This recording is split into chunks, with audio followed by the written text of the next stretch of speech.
All right. Welcome everybody to the Culture Shock Bible Study Week 8. We back in the building. I can't believe this is week 8 already, to be Yeah, honest with you, Pastor. Week 8 is crazy. 2 months in. Uh, crazy. every week I feel like has been better than the last, truthfully. And I'm not just saying that. And it's everything's been a new lesson. Even if there's been part two to something, it's been a new lesson, a new word, and it's been inspiring. I know for me and for many others. A lot of people have reached out every week, it seems, with somebody new saying it touched them and helped them or it's so relatable. And a lot of compliments for you too. Big time. Oh, There's people loving the way that you deliver the word, the way that you know what I'm saying, the way that you really keep it real but also bring it back to biblical and those times and stuff like that. So just shout out to you first off before we start. Shout out to you, come Pastor, on, because come you on, doing your thing come 8 weeks in for come real. on. Come on, you Nah, doing nah, your I'm good. thing eight Nah, weeks in, man. But how are you yeah. first off? Yeah, man, it's another one of those weeks. Yeah, Another one. I think I think it's that just time of year that that mid around April you start looking forward to like it's the time for me to go on vacation or something. mm. It's that time. But I mean, again, for me, I'm alive. I'm good. I'm good. You, Uh, how's your week? this week has been good, man. I feel like I'm finally rolling. You know what I'm saying? Finally, I dropped a new episode the other day for the first time in a Okay. month. But yeah, now I've been able to get these episodes rolling for my personal, podcast part. And then even with Bible study, and then like certain things with the business coming up that there's big things coming, man. I Yeah, you can't got say a lot. everything just yet, but there's a lot of big things coming and a lot of blessings that I see already. And just being able to help people too with this and with other things and people seeing my work is a beautiful thing. I don't know about you, Pastor, but for me, I was in the gym yesterday and Oh, okay. yeah, I know, right? You know what I'm saying? Now I was in Oh, the I gym see it. I yesterday and see it. somebody randomly just came up to me and was like, "Yo, I really like what you do with the podcast." Random. Like, oh, I watch it. I like what you do, the way it's produced, everything. And to me, those little things are like you were saying, little achievements, right? Yeah, Because yeah, yeah, it's not getting 200,000 views, but those certain people that are really tuning in and watching, right, it's like, all right. right, I'm doing something right. Yeah, these small incremental steps of success, these reminders why you do things. And Exactly. not to get rush ahead. Yeah, yeah, not 200,000, but I think it's significant. The one or two people that come on, I watch. Yeah, That feels like 200,000. exactly. And it's just It, it's like stepping stones to the next level. yeah, and it's hopefully that when you do hit 200,000, that you never get too big or prideful, where that the one doesn't affect you, the way it does right now. Like that one person we hit. Sometimes when you hit 200,000 and one person comes to you and be like, "Yeah, that's really inspiring." You be like, "Ah," you know what I Yeah, mean? It's not the true. It main don't hit the thing. same. Yeah, even at 200,000, I guess that's the goal. 200,000 or 20, Right. that there's the same type of mindset of appreciation that you have. So, Right. I mean, I think the same way if I'm going to preach to in a crowd of say 100, or if I'm going to preach in a crowd of 3,000, Exactly. yeah, or Bible study of two, you and I, or if I'm Mhm. going to speak to 2,000 people, I think it's the same approach every It's single day. definitely a blessing. I mean, that's just really, what I got going on, but that it's definitely a blessing and it's you got the ups and downs of life. There's Yeah, always gonna be something. The enemy's yeah, always gonna be chasing you some way. But facts. yeah, that's it. So, pass it, take it away. Do your thing, man. Yeah, okay, well, good night, everyone. Again, thank you so much for joining us again. I'm just checking, making sure my phone is on mute, because last time I don't think it ran my Bible study for church. Kept ringing. I was like, for the first time, it never knew. Yeah. So let me check that. Again, thank you so much, everyone, for joining us again. Week number 8 in our journey with Solomon. So far, hopefully, you have been getting some jewels of wisdom from him.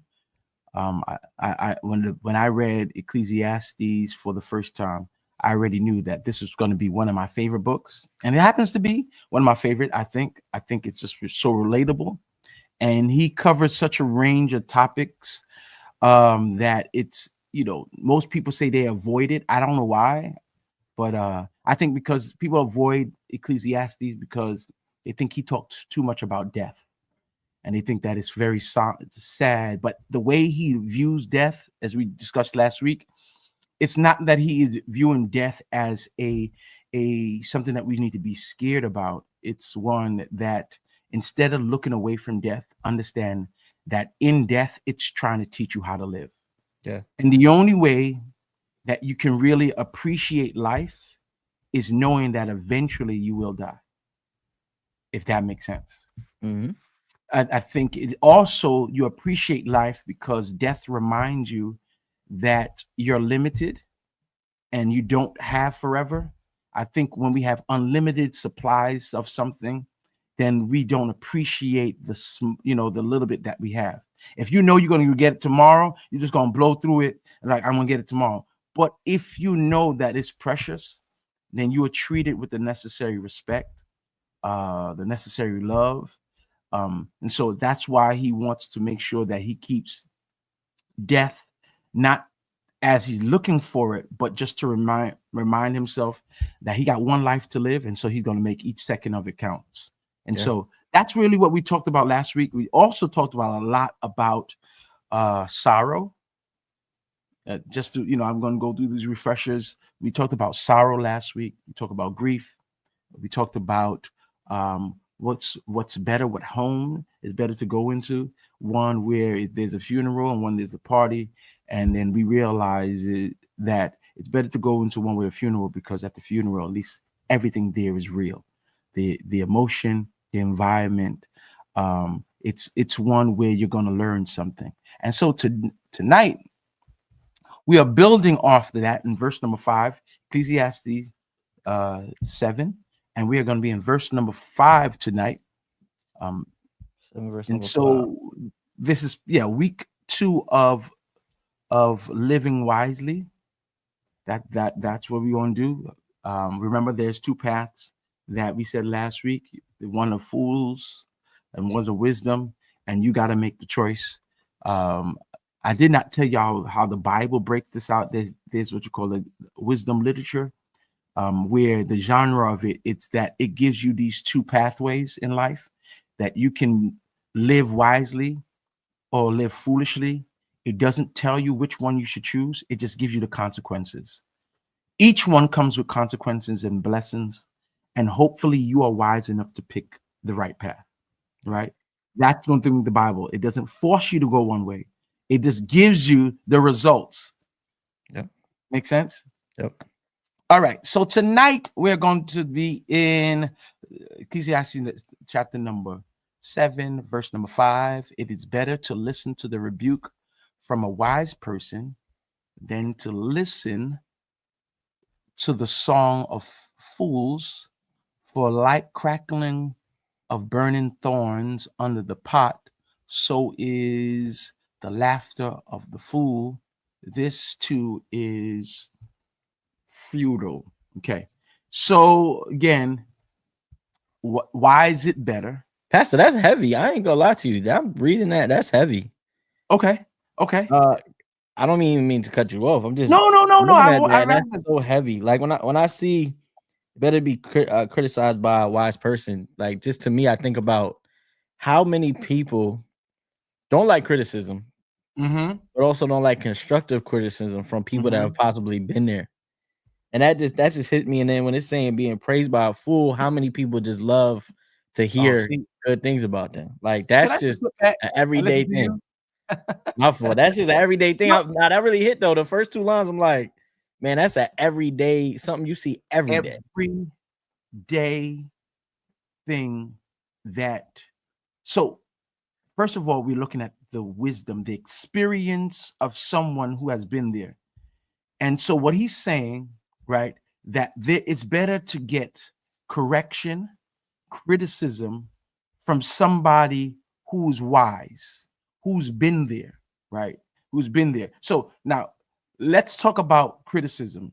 And especially when you're talking about somebody that's wise, you're talking about someone who is not doing it for your destruction. The criticism that he's talking about here of the wise is he's not talking about somebody that is intentionally trying to tear you apart. What he's talking about is someone that will have to break you down in order to build you up. Right. This is not one where someone is giving you words of like punishment, of disregard or disrespect. This is one that's giving you advice or criticism for your future. They're doing it so that you can grow and so that you can build and so that you can be better. Right. So it's better to have that. Now, although it may hurt, but it's better you get the criticism from a wise person than listen to the flattery of a fool. Now let's go to, what we talk about. When the Bible uses fool, they're not talking about somebody that's dumb. Let's just make sure we understand. The Bible is not talking about, we use fool. I don't know if we use foolish people that way anymore like that. We maybe say fool, we think of somebody that's not too smart, not too bright. Yeah. No, the Bible doesn't. The Bible says they are fools because they actually know better. See, if you didn't know better, I can't call you a fool because you don't know. But if you do know and still don't do it, then you're foolish. We all been fools at one point in our life. Okay, Oh, so right. That's when we fool. So this is not for somebody that's ignorant, meaning that they don't know. Like if you right. don't know, I can't charge you for not knowing. The Bible don't consider you a fool for not knowing. The Bible considers fool that they know this is wrong. You know it's going to hurt, and you still do it anyway. Okay. Yep. So the Bible is not looking at it as meaning that somebody is dumb. They're looking at somebody who is careless, narcissistic, selfish, reckless, narrow-minded, and that's what they're looking at as foolish. Somebody that tends to think everything's a joke, everything's funny, even how serious it is, that it could be serious. And that's who the Bible's looking at as fools. All right. So when he's saying that the crackling of a fool is like burning thorns. So it's, if you ever lit something on fire, like leaves or some kind of tree, you can hear that crackling in the fire. Now it's loud, right? And it's strong, but it doesn't last long. So what he's trying to say is that you get this praise from these fools. Yes, it's loud, it might be strong, but it doesn't last. There's no longevity in it. Where there is longevity is in the criticism or the construction criticism of somebody that's wise. Yeah. Because the wise person is looking out for your longevity. Some people just like to be loud in the praise in the moment. You know what I'm saying? That's a lot of social media nowadays, right? And what happens is sometimes we gravitate to the loud and the attention instead of the criticism that would give us longevity. Yeah. If that makes sense. Absolutely. And so that's what he's trying to explain, that in your life you got to be able to stop running away from friends or wisdom from somebody that may not tell you what you may want to hear, right? But it's better that you get that criticism from somebody wise than listen to the praise of a fool's song. That's what they said. Okay, there's another verse that I want to give. I think it's even better than the one that we just read. Proverbs 27, verse number 6. Now we're going to talk about friendships for a minute. Proverbs, get that. Proverbs, for those of you out there, 27, verse number 6. Proverbs 27. Okay. Verse number 6.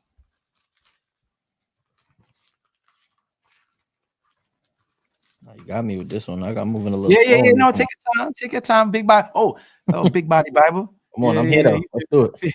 I'm here. Okay. So wounds from a friend can be trusted more than an enemy with multiple kisses. Now, this if we was in together, it would be like, what do y'all think that means for the people out there?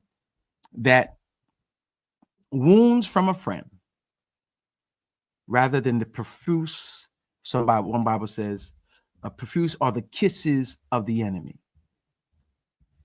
Okay, so wounds from a friend, meaning sometimes your friend, out the way our culture is, right? We are uncomfortable when our friend gives us constructive criticism.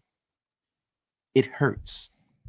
That's where the wounds come from, but it's Right. the truth.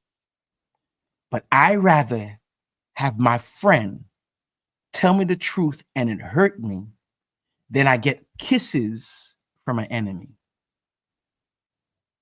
That we think that sometimes the kisses from the enemy, it's not for your future, it's not for relationship, it's manipulation. And they're not telling you what you need to hear, or they are really kissing you not because for your benefit. They're kissing you for their own benefit. Yeah. They're not around for you, they're around for themselves. And we can confuse friendships, we can confuse relationships, and we think somebody's really connecting with us when they're really trying to manipulate us. And they can really play on your emotions. So it's better that you have a friend that's willing to tell you the truth and it hurts.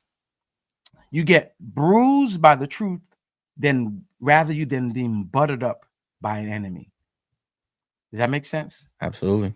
And that's what Solomon's saying. I rather have a friend that tells me the truth and it hurt than I be around enemies and they make me feel good. Yeah. Because that enemy is not really invested in me. They invested in themselves, but they know I'm so gullible and I pretend, but that's more manipulation. So, Pastor, I want to ask you something. I kind of want to take it.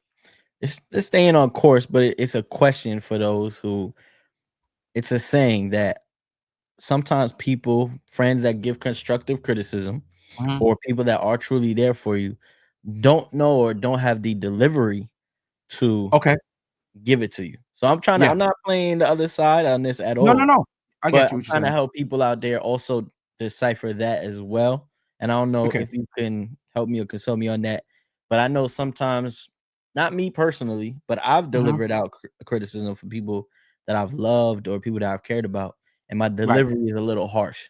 It's a little too straightforward. You know what I'm Okay. saying? I think what you just said is key. And you probably just drove past it and didn't even realize those that you love. Love is the key. Yeah. And even sometimes I may say things that my delivery is off, but the love is right. And even when it's grounded in love, right? Where the relationship, okay, like you're gonna have to one day speak to your son in a way he may not like at all, and it's going to hurt. But what you have proven over time is that it's all coming from a place of love. Yeah. Then they may question your delivery, but they can't question your love. Right. And I think that's what makes sometimes, even though our delivery is off. Now, the reason why sometimes we have a hard times with our friends is we may not be sure of their relationship. We may not sure if they're concerned or their interests. So that's when you really have to choose your words correctly. But when I've established a loving connection with you, right? When I've established that loving connection, you may have a problem with my delivery, but there's no way I'm going to make you ever doubt my love. You know what I mean? Like, because of my love. Now, that love doesn't give you the right to say whatever you want, But in Right. moments of high intensity, right? The only thing that that child or your friend could go back on, well, Pat is good. He had a moment. Now it shouldn't be something repeat, something continual repeated. No, for Like sure. it's what we consider as an anomaly. It's one in the blue. It's once in the white, once in a blue thing. If it's something where it's a pattern of you always speaking some way, harmful and like disrespectful, then I have to. It's, But if it's it's one in deeper. a moment, your delivery is wrong. But I know that you love me. I know that there's genuine love. Then I'm willing to at least deal with that moment. And then here's the thing too, what good people, good friends, when they recognize that maybe their delivery is off, you come back and say, the way I said that was wrong.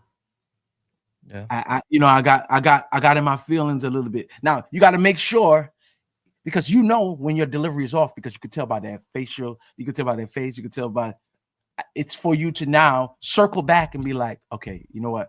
The way I said that, that's not what I meant. Right. I was in the moment. Here's what I was trying to say. Right. Yep. And I think that's necessary. How do you find balance? I think that's what somebody was saying. How do you find balance in How do you find how do you find that balance so you don't push people away?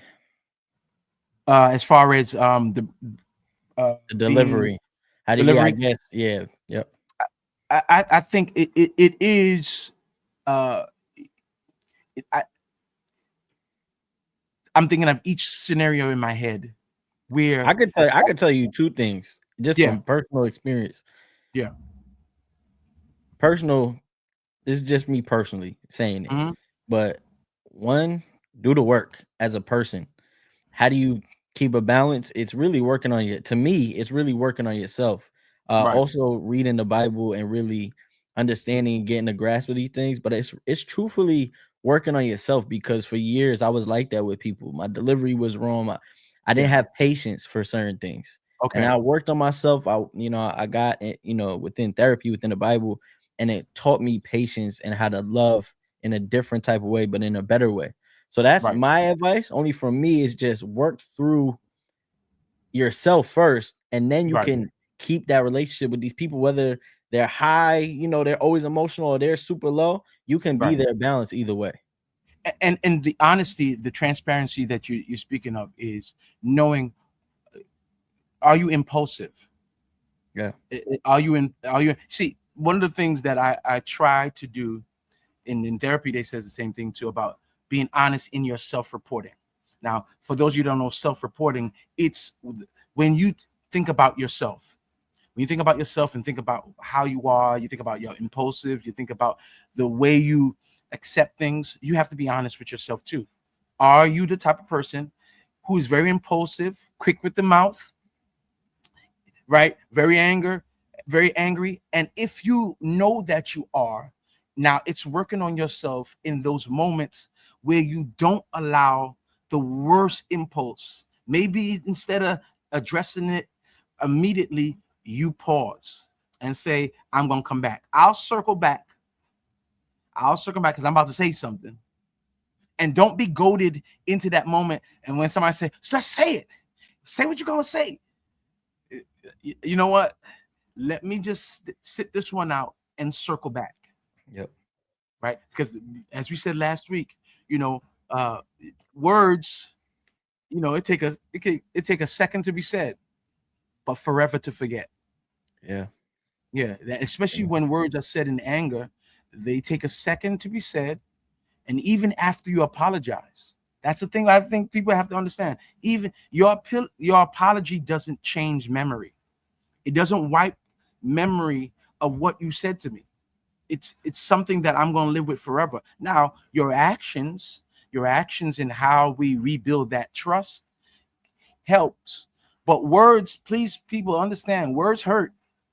And we can move past that moment, but it's hard to move past the memory. That's Right. the thing. These memories become seared into our minds. And the moments when we taking a shower, and all cool. Because I don't know about you. Sometimes you have these moments when you think all things fine. You driving home, boom. Remember how you talk to somebody and be like, golly. Mm-hmm. Or on the opposite end, somebody told you that and how painful it was. And even when you thought you moved away from the moment, you haven't moved on from the memory. So I think Right. it's for us really to be mindful of how impulsive we might be, where we have to say, you know what, I am going to sit this one out and circle back when I calm down. And also, I also something you touched on last week was bottling up things, and saying things to people you don't even know they could be bottling that up, and like Yeah, you're saying, like they don't forget, and that's something that could stay bottled up, stay bottled up, stay bottled up. They could be thinking about it. All of a sudden, you notice their mood change. So it's definitely wise to be mindful of what you're about to say when yeah, you say it, no matter how angry they may get you. right. Even if they call you out your name for not amping up to their Yeah, highest level, yeah. it's better to say nothing until everything is cooled down for real. And it's hard. Listen, you're For not talking sure. about somebody. It's not Yeah, easy. it is not, especially in these high, intense, hot moments where let's be honest. Each of us is trying to win that moment. I'm trying to break you down with everything. You know what I mean? I'm letting go the whole arsenal. I'm talking about your mother. I'm talking about your, you know what I mean? Because Yeah. the goal no longer is for us to hear our side or to tell the truth. We move the goal from telling the truth to I'm trying to hurt your feelings. You know what I mean? It's that saying of gloves are off. Now it's not even the truth of whatever you're trying to get to is gone. Yeah. Now we at the stage where I'm trying to throw as much mud and hurt your feelings. Who can break first? Right? And that's what I'm saying. And in those moments, and now it's hard to be aware in those moments. I hear myself, but the other side of me. Here's what's happening right now. When you see me going back and forth, I'm telling you something, but my real side of me is saying, yeah, but Mm-hmm. in those moments. So I'm not crazy right now. You hear this battling. I'm battling in my head because I can hear myself telling me what I should supposed to be doing, but I'm also finding myself in those emotional moments where what I'm supposed to do, I don't do. And Right. I'm getting very impulsive. So in that, I think the next day, because sometimes you can't bottle it up, you do say, I think it's immediate. You have to be immediate in your cleanup. You know what I mean? You can't let these things stew. You can't let these days, the multiple days go in between you not saying anything, right? I think that's necessary. That you have to close that gap because the more, like, if it happened Monday and you wait till Friday, the deeper it. You know what I mean? Yeah. I think recovery from that. Absolutely. Hopefully that answers that person's question. Absolutely. So that's what he's trying to say. Like friends, good friends. I Solomon's trying to say, I rather a friend tell me the truth and it hurts, right, than to have my enemies kiss me, because a lot of times enemies kisses, right? We think they're done in good intention, done with good intention, but most time they're done really with manipulation. And Yeah. so we have to be able to not get so upset when friends tell us the truth. Constructive criticism is good for you, Yeah. right? And especially if it comes to somebody that's been there. And we have to remember, again, this is not for us to break us down. This is constructive. Okay. Yep. So that's why he's saying it's better. Now he moves on. He moves on. Let me get back to for your Ecclesiastes number 7. I'm He ready. also Okay, you did.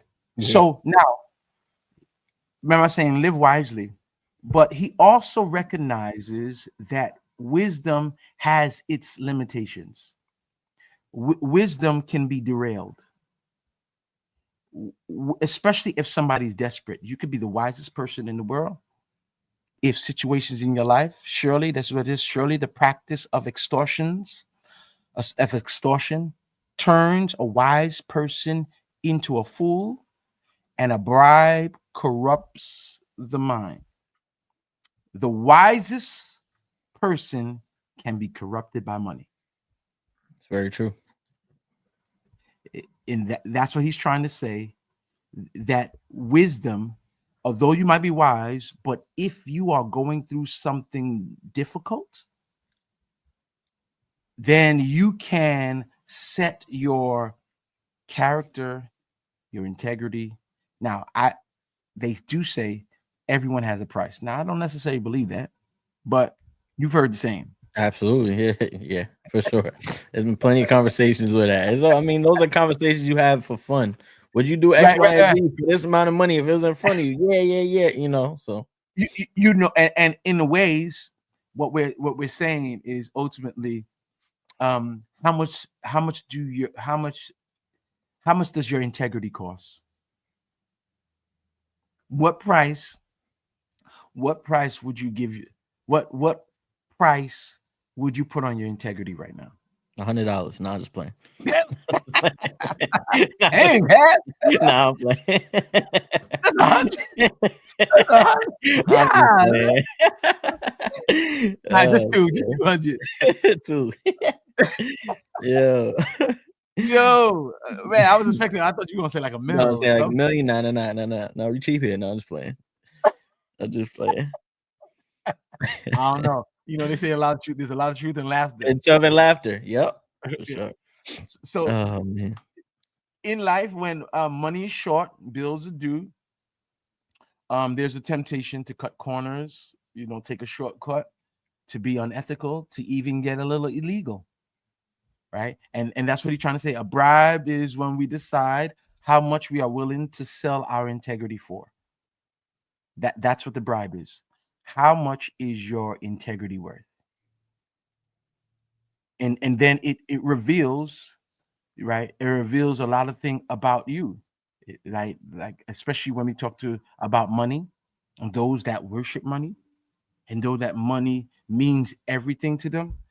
And then that's why he says the love of money, because the people say that money is the root of all evil. It's not the money is the root of all evil, it's the love of money that's the root of all evil. Now, it also brings up to us, everybody know about Judas, right? Who sold Jesus for 30 pieces of silver. Jesus was Jesus, man, right? And so, how much does your loyalty cost?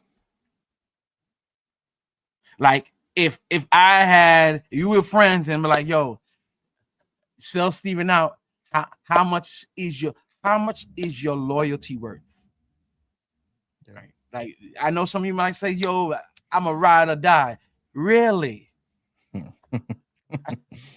Right. Really? So Solomon is basically saying that we have to be able to not let money, corrupt our integrity. Right? That we can't allow ourselves now to get so caught up in being wanting money so much that we're willing to break little pieces of our integrity, because they may start small.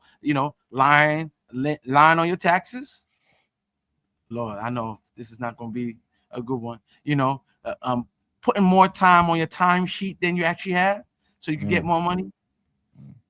These small things, what he's trying to say, these small things of briberies, we open our hearts to these small areas where we are willing to risk our integrity, and because nobody sees it, we're willing to get away with it, is dangerous, because it says a lot about us, that we're willing to sell parts of our integrity for a price. And who knows, if nobody knows, how low will we go? Right. So that's why he's saying, like, wisdom have this limitation. He's also saying too, like, desperate times, sometimes desperation can cause us all to make these unwise decisions. For sure. Right. You know what I mean? So I want to be mindful too, because I know there are people out there. Listen, I'm only doing this because I'm in desperate need of money.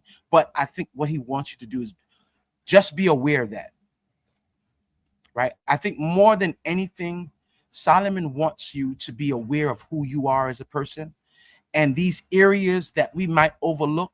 Like, can you be bought? Can you be bought?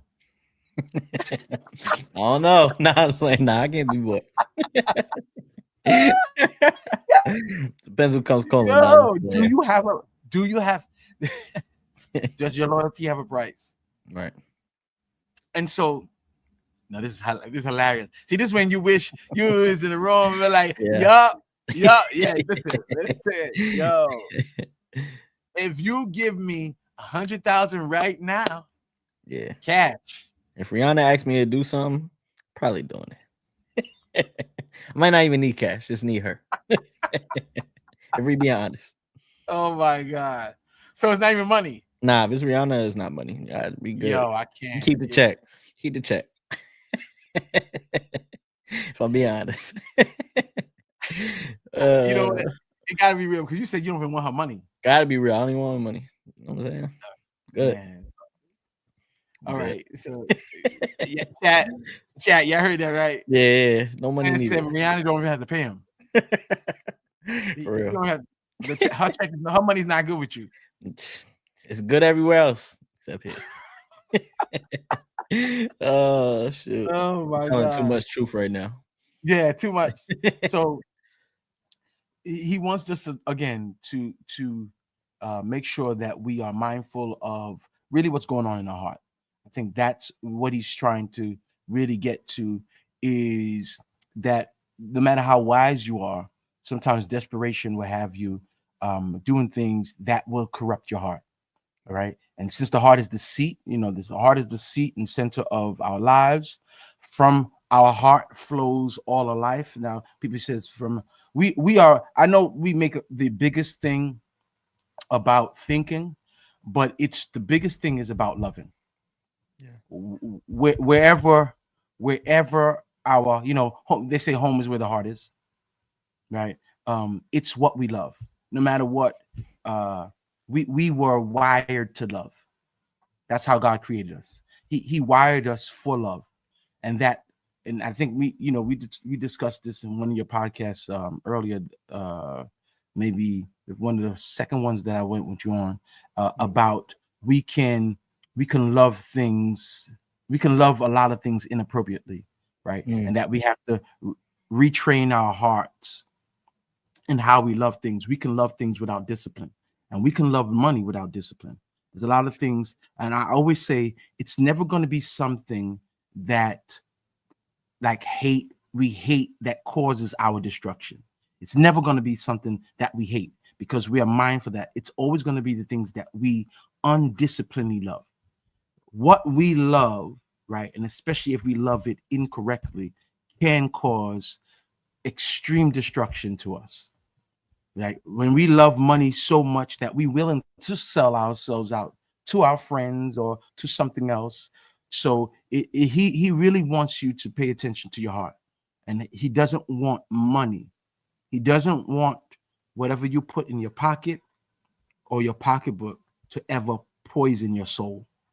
That's what he wants. Don't let whatever you put in what you put in your pocket shouldn't poison your soul. Yeah.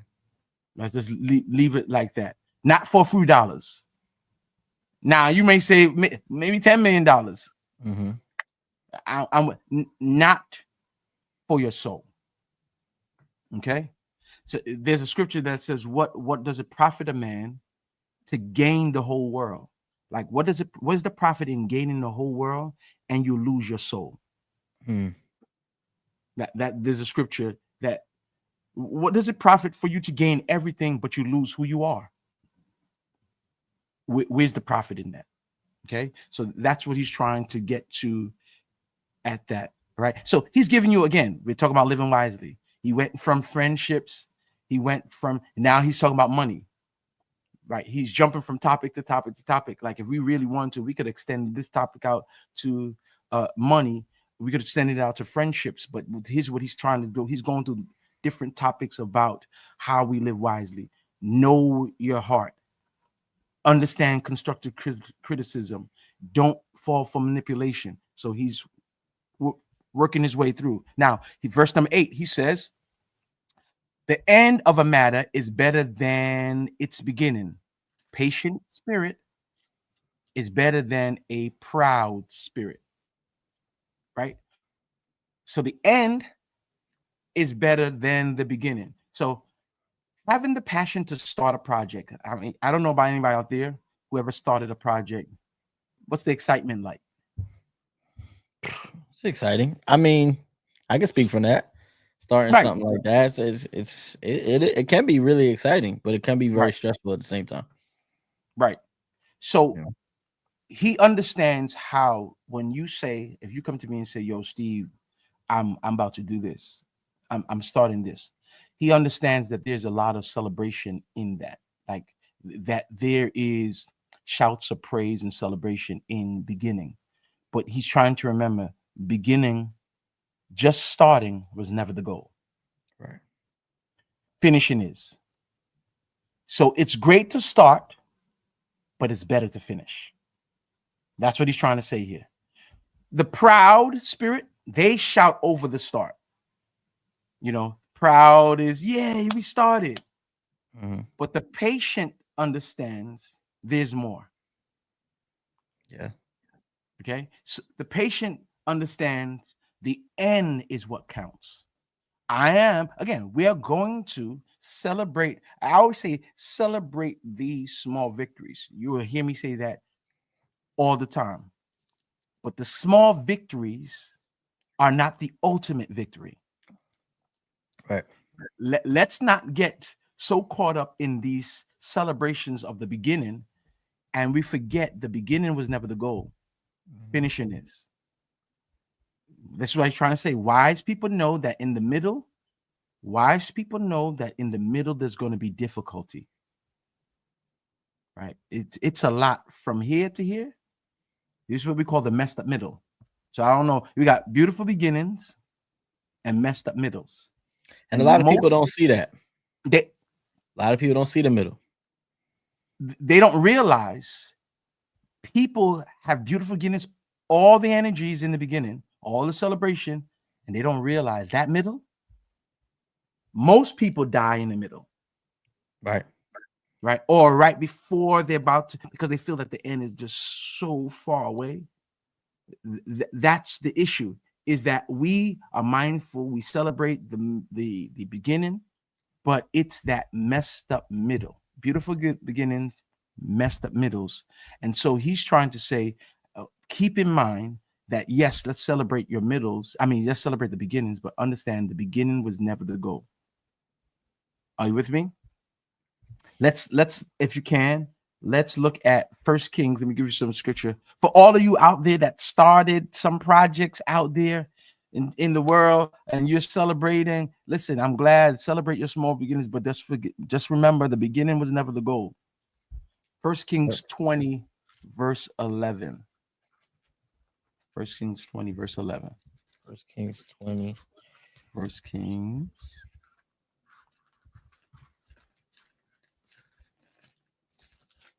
20 verse 11. Mhm. All right, I'm there. The king of Israel answered, tell him, one who puts on his armor should not boast like the one who takes it off. Yeah, see, That's good. That's good though. That's good. Listen, That's Bible good. Bible got bars. Yeah, no, that's bars right there. I ain't gonna lie. Don't That let that go over your head. Don't let that go over your head. Mm-hmm. Warrior that's putting on his sword should never be as loud as the one who already taken it off. Meaning the one that's taking it off, meaning he won. He won. He did his job. You should never be as loud as that guy who's taking it off. Yeah. And what happens is we have a lot of loud people who's loud when they're putting on the armor. Who knows if you're gonna come back? Who knows if you're gonna make it through the middle? That's what he's trying to say. That's bars. I'm telling you, like That's bars. I ain't gonna lie. I highlighted that one. I was like, "Ooh, I gotta take." Yeah, that's a good one. That's a good one. That's on some Kobe job not finished type stuff. I ain't gonna lie. For That's what anybody it out is. there that knows that.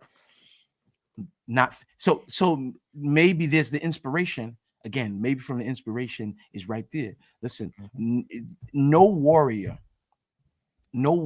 especially when he was saying no warrior should ever be putting on his armor with his sword, and you even go to the battle yet. You don't even know what it's like out there. Save all that noise. Now, there's some people say, we could shout a little bit, but there's some people that how Kobe mindset was, job not finished. Why? I think it was when they was like, wasn't it? He was watching them and They were in the finals against okay, Orlando, and he was up 3-1, and they were like, "You're not happy?" Because it felt like the series was over. And he's like, yeah.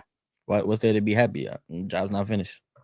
And then there was another time he was talking about his teammates that they were celebrating and dancing on the side, and he was sitting on the bench like, We suck. like, Yeah, I remember that too.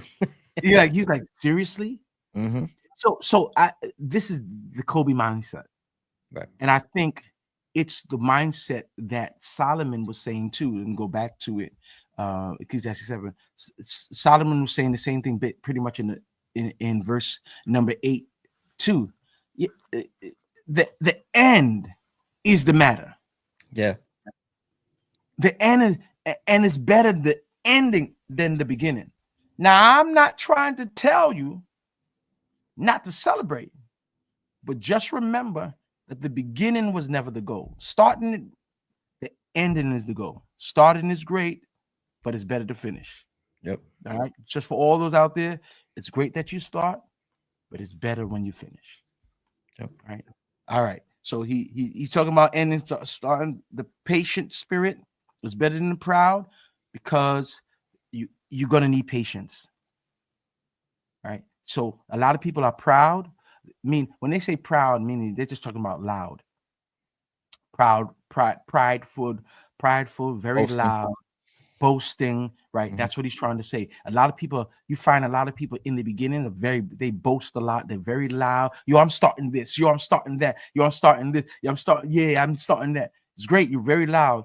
But Solomon knows that it's great to be proud, but understand, if you don't have patience, especially to finish, you're gonna fizzle out. Yeah. Okay. So that's why he's saying it's better to have a patient spirit. Now, here's what's funny. Now, verse number 9, this was what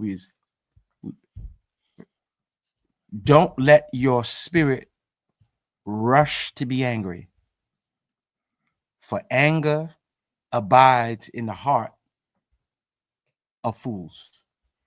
Mm. Anger is like a fire that slowly burns, but it also slowly burns, but it's also burning things down from the inside. It is, the Bible says, don't let the sun go down in your anger. Let me try to find it. Let me try to put it so you can get it. I didn't write it down. Down in anger. That's a good one. Don't let me get it. Sun go down in your anger. Okay, I got it. It is Ephesians 4, verse 26. Ephesians 4:26. Yeah. For those of you out there, it just popped in my head. 4, verse 26.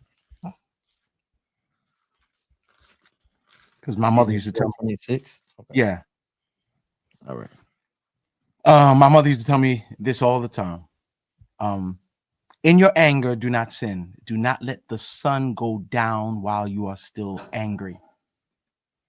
And do not give the devil a foothold. If y'all reading that. Don't take it with you to bed. Don't take it with you. Don't let the sun go down, meaning keep it in your heart, because when you do, you opening up your heart, your soul for the enemy.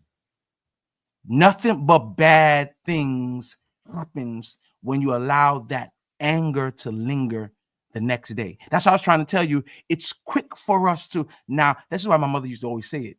Don't allow those impulsive moments to linger, because though that it may calm down for you, but the anger grows in somebody else.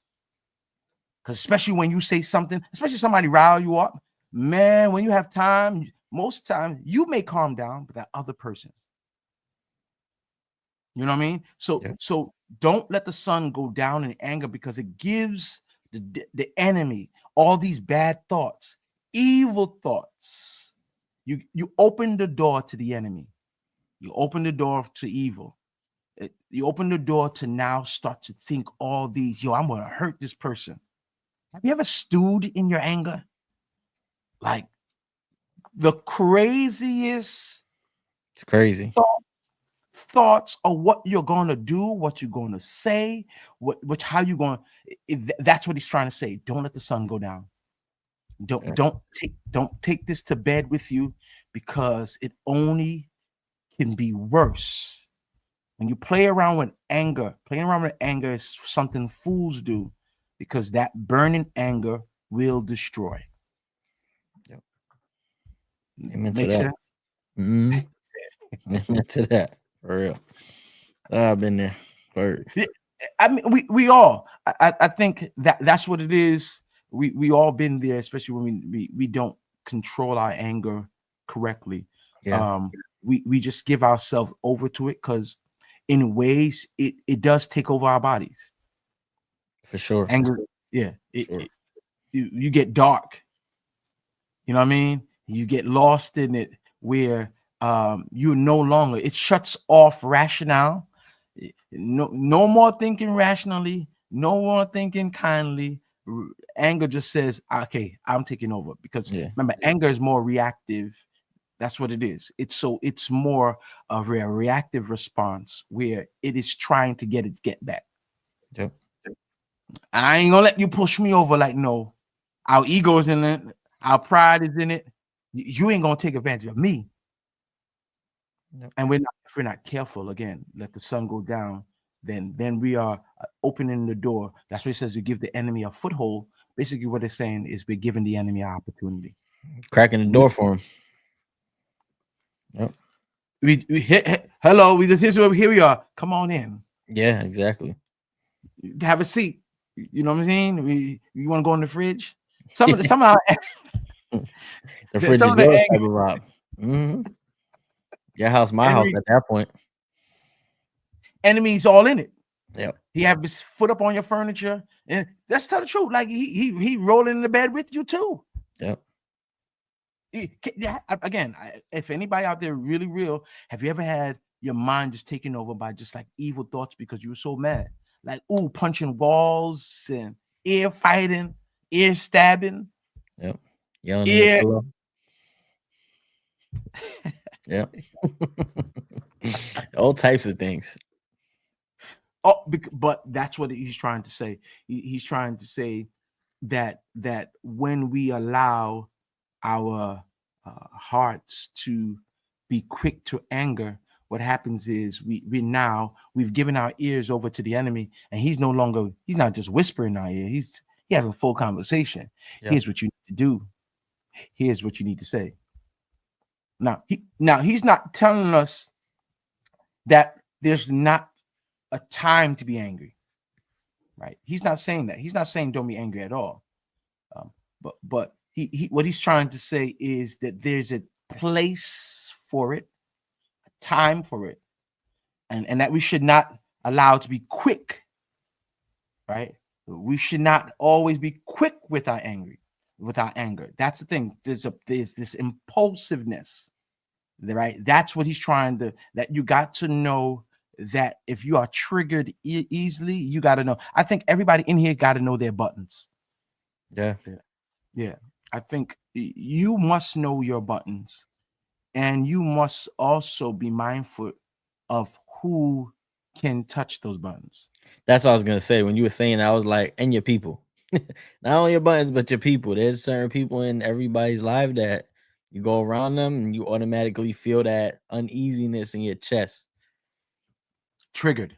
Yeah. They know your triggers, and some of them they be like press like a typewriter. It They be on you like a board. They on you yeah. like a, and I think so. It is. I don't know what it is. I think I keep talking about emotional awareness. I talk about knowing your surroundings, places that you put yourself in. I think we need to be way more cognitive of our emotional triggers and our buttons and our surroundings, our environments. Like I'm trying to, and I know it's probably too much things going at work, because we know you're just trying to walk into environments. You don't want to need all that thinking, but I think it's necessary. You got to be okay. I'm going over my uncle's house. I know I may see X, Y, Y. I think we talked about this already. I'm going Yeah. over there. I know I may see thing. I'm prepare myself already. Steven, you're not going to let him take you down. Don't do it. You know what I mean? You talk yourself up. And I know I'm not the only one. Oh, for sure. No, I mean, you have that, and then you also have the people that talk themselves up, and they hear one thing from that person is, well, you know what, and that's it. Whole family party's done. That whole family party, good night. And everybody know once Goodbye. they say, and you know, they're like, all right, Yeah, everybody like this in their plate. yep. Yeah, nah, for real. That's a fact, though. I mean, everybody has that. Everybody has it, whether it Every be family or friends or something. and I think that's what it is. Like the older we get, I think it's for us now to protect those buttons better than we do. We don't leave them as exposed where someone can just easily touch them. I mean, hopefully those buttons don't be aren't our buttons for the rest of our lives. That we mature out of that. Where Exactly. yeah, that used to be my button, right? When I was 15, 20. Now that I'm 30, I've matured out of that being my button. But until that times of maturity, protect those buttons. Yep. You know what I mean? Until you matured out of it, please protect those areas as best as you can and be mindful of it. Like this, don't act like what I don't like is the people that pretend that they don't got any buttons. Yeah. Nah, that don't bother me. Yeah, Mm-hmm. Too y'all cool. They too cool for everything. and here's that pretend strength is what's making you so weak. You know what I mean? Like that's what makes you sick because Bars. huh? I said that's bars. Oh, my bad. I'm not No, even no, no. trying. That's bars. Keep going. No, but that's what it is. I think people pretending that things don't bother them, it's what makes life more difficult. Your pretend strength, you're carrying around that pretend strength, that's what makes you extremely weak because you're trying to be something that you're not rather than accepting I'm weak in this area where you can get the necessary help that you need. Right. And that's the thing. I got buttons and I just got to figure out a better way to protect them and not let this person. Now, if I know this person can easily touch them, I got to be able to be like, listen, I got to either avoid that person or protect that button as best that I can. Yeah. If that makes And I also think within that pretend strength, it always shows. Like even if as many eventually. times as you want to be, I'll even say it in this way, and please nobody take this the wrong way. But people that buy fake jewelry, right? Yeah. You're gonna wear that, just gonna look nice. It might bling, might show a little bit, but Yeah. eventually that neck gonna get green and it's Matt gonna show Green. that it's fake, right? So I'm Uh, just trying to, not even trying to be funny, but it's just being real. Like there's it's real real. jewelry and then there's pretend jewelry, right? And then Yeah. it's the same thing with strength. You got the Yeah. people that really worked on themselves that really you could feel that, like, yeah, nah, their mental maturity is there. And then you have other people that nah, I'm good, but you You really not. And I've been one you of those really people to say I'm good and I'm really not. We all Yeah, again. I'm good may work at using your same analogy with the fake jewelry. A day or two is good, but eventually you turn green. hmm, This pretend strength may be good for a month, here or there, but eventually you don't know how. Do you realize how much strength it takes for you to pretend that you're strong? a ton. Right. It's making you weaker. That's what I'm saying. Pretend strength makes you weaker than if you were just saying, I'm weak. Yeah. because now you have to, not only are you projecting an image that you're not, but you're also protecting yourself, the real you. So Mhm. I'm projecting and protecting at the same time, and that's extremely difficult, not only for your mind. You know how crazy it is too? Those conversations that you have to yourself when you're faking is one of the craziest things in the world. When you don't want anybody to find you out, And you you gotta keep it looking, up. what? You're like a schizophrenic. Like who's seeing Yeah, you? yeah, You know what I mean? yeah, And that, do you realize the level of exhaustion you're putting on your nervous system and your mental system to do all that pretending? yeah, Yeah, no, just be you, man. Oh, yeah. I looked at looking at the time. We passed.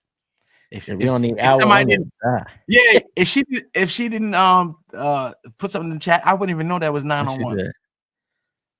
Oh Yeah, yeah, never. yeah, yeah, facts. That yeah, it shows the time. But Yeah, listen, I mean, we can always do another, part 3 for real. If this yeah, don't we work can pass out, you know part what I'm three. saying?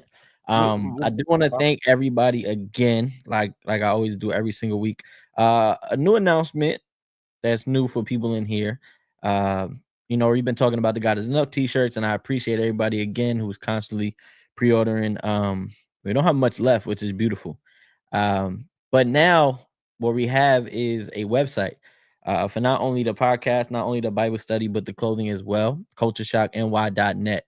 So if you guys want to pre-order or just want to go in there and check out the podcast or check out the Bible studies or just learn more about me and learn more about what Culture Shock truly is for the community and everything, just go on there, check it out. There's tabs, everything. You know what I'm saying? There's a shop.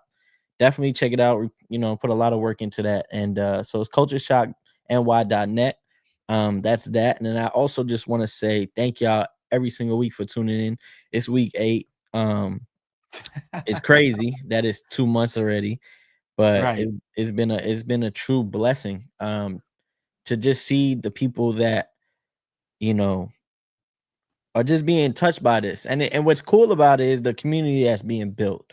And Yeah. I do kind of just want to say this and put it in the air because I think God's gonna truly give it to us and give it to us sooner than later. But I do want to continue to build this community and hopefully one day put this community that we have in this Bible study in a church, in an actual church setting where we could all come see each other, meet each other, and greet each other. Yeah. And me, Pastor Stephen, be there and do Bible study from there and also shoot it online. So I do want to put that in the air. I do hope to accomplish that for y'all. But I do truly appreciate you guys every single week pulling up, showing love, learning, just like I'm learning, and doing it most importantly for God. Yeah. So, just continue to be in y'all Bible, continue to pray for others, continue to pray for your enemies, for the people that's pissing you off at work, for the people that are pushing your buttons, and just what do they say? Love thy neighbor. Yeah. Love thy Love thy neighbor. neighbor as yourself. Yeah. So, Pastor, I don't know if you have anything left to say, man, but I want to say thank you because you always making the middle of the week something special for real. I appreciate it. No, I think we said more than enough tonight. Pastor, I appreciate you. Week 9 Yes, on sir. the way next week. Make sure everybody stay in your Bibles. Pastor, thank you again, man. With that being Yes, sir. said, we out of here. Yep.